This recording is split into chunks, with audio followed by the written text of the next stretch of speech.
Welcome to the Curious Conversation Collaborative, a community for purpose-seeking entrepreneurs, leaders, and changemakers.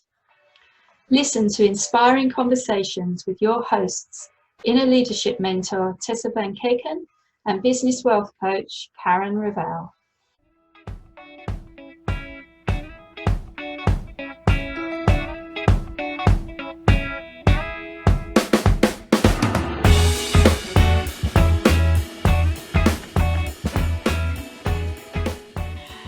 Hello. So this summer we're talking about the whole topic of alignment in business, and in today's session we said we would talk about this concept of an entrepreneur versus an employee.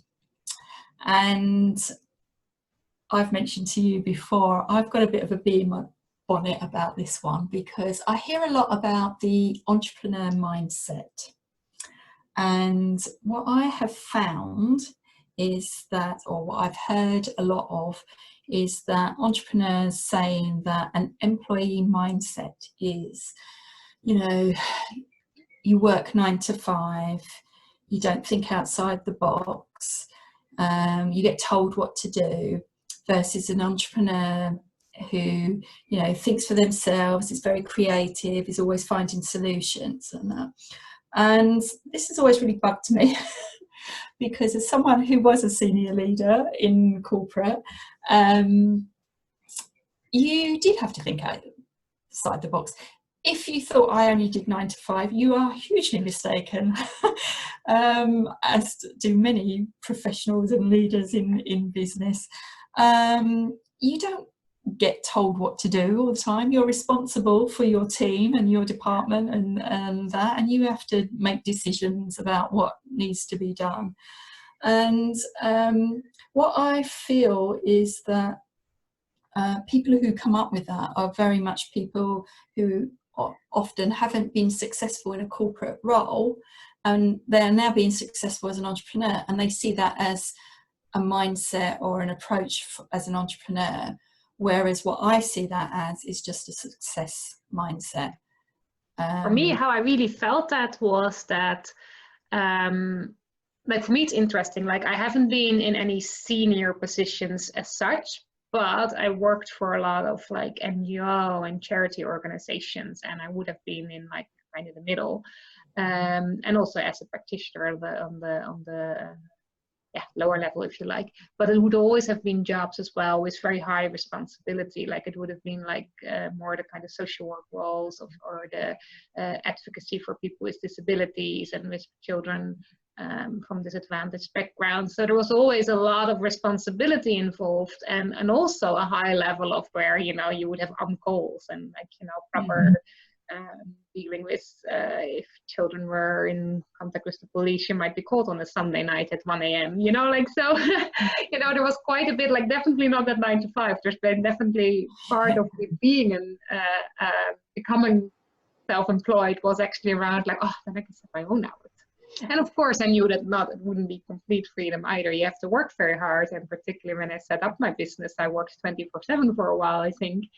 But I do think for me it was actually this, also a little bit more freedom in that way. But what I struggled with a lot when people talked like that was that I felt really as if in being an entrepreneur is always better than being an employee. So I can see what you say about this being said by people that either weren't successful in business or in as an employee in corporate maybe, but also I see it as people who really, for them, being an entrepreneur is everything. And that's what everyone must be striving towards, because it's like being your own boss. And I'm like, well, there is advantages and disadvantages to being your own boss. And also I know entrepreneurs, people in contract roles and other things, that you still have a boss. It might not be the same way, but if you work for, and even for me, like my clients to a degree is still my boss. Like, yes, I can set certain things, but in the end, as soon as I work with someone, I also have this idea that as an entrepreneur, it means you're not accountable to anyone and you can set the rules. I'm like, yes, to a degree, but not to everything. There's certain laws, there's certain restrictions, there's certain, if you do coaching, there is certain ethics and codes of conduct that you still have to regard to. And again, you have clients that are your boss to a degree, and it's, of course, it's a very different structure. But for me, it was really much more around, how do you look at it, and also what are you comfortable with, rather than that it would be good versus bad, or as you said, like a creative can be creative as an employee or as an entrepreneur, and that type of creativity, that type of person in certain entrepreneurial roles, they would be as miserable because there would be much more restrictions. So it's much more about the environment they're in than whether they're self-employed or employed by someone else. I would think that's how I do think there is something about employee approach, if you like, versus an entrepreneur.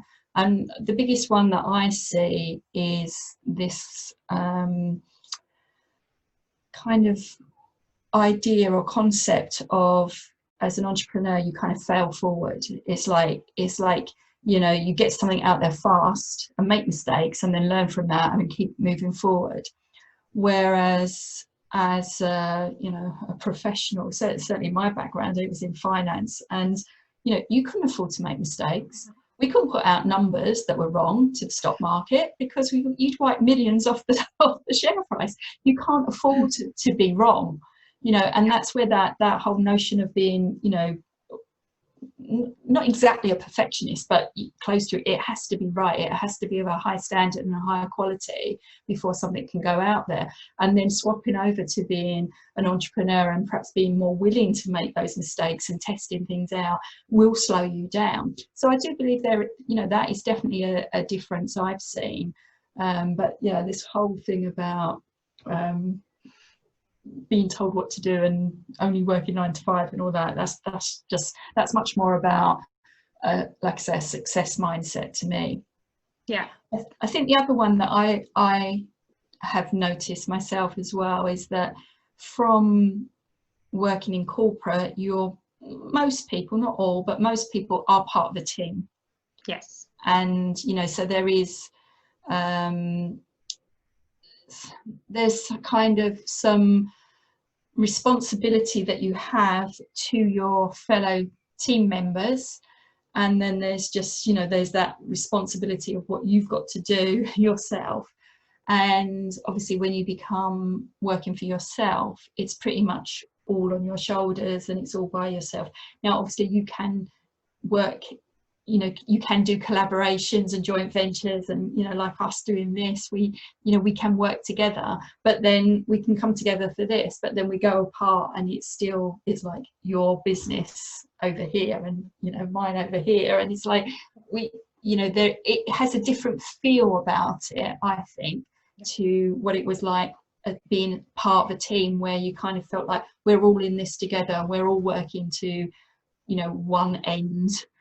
But I think it's very interesting that you're saying that, because for me, again, in the roles I was in the end, like where, you know, we would do client visits, like our main work was always with clients, and we might not see our colleagues like days on end, except for team meetings at some stage, which to me, I created then through collaboration projects now as being, you know, being a coach and doing the meditation. So in a way, I nearly had more contact with what you could call colleagues nearly as an entrepreneur than as an employee. So again, I think as well, people kind of put these things opposite each other as being an entrepreneur versus an employee based on whatever their experience might have been as an employee and their idea of being an entrepreneur, where I think it's way more about what area do you work in, both as an employee or an entrepreneur.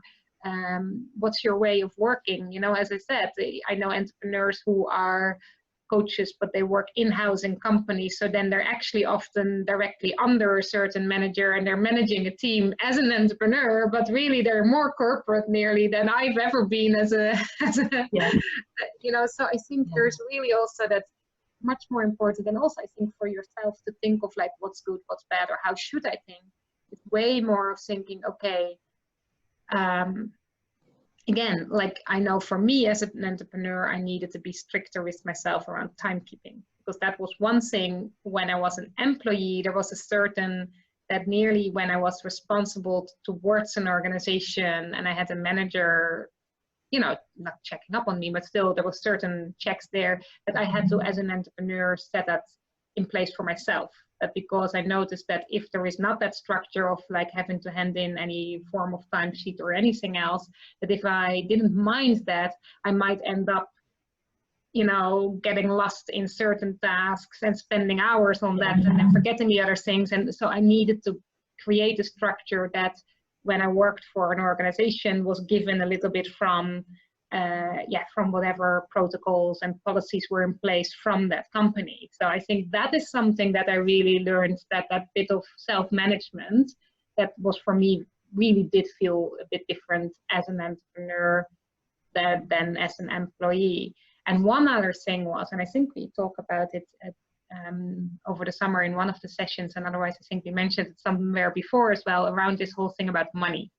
And one thing I noticed that when I became an entrepreneur, what's my first thing that I started to do was, how many hours am I working a week as an entrepreneur? And then I started comparing it to my hours as an employee and starting breaking it down. Oh, I make so many per hour as an employee, so that it's here. And then I thought, oh yeah, but there's taxes, and you know, so I started this hourly rate idea. Right. Yeah.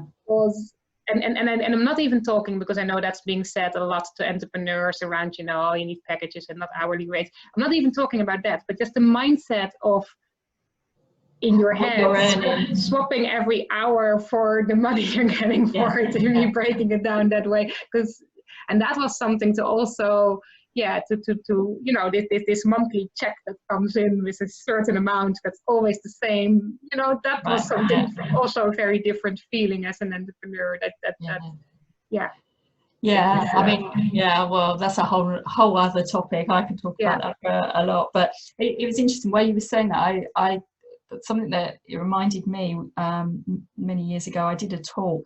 I can't remember all 3 items now, but I remember talking about the advantages of working for yourself was being your own boss, having freedom over your time, and there was something else. And then I said, and the disadvantages of working for yourself is being your own boss, having freedom over your time. And it is true. I think it's like there's 2 sides of the coin.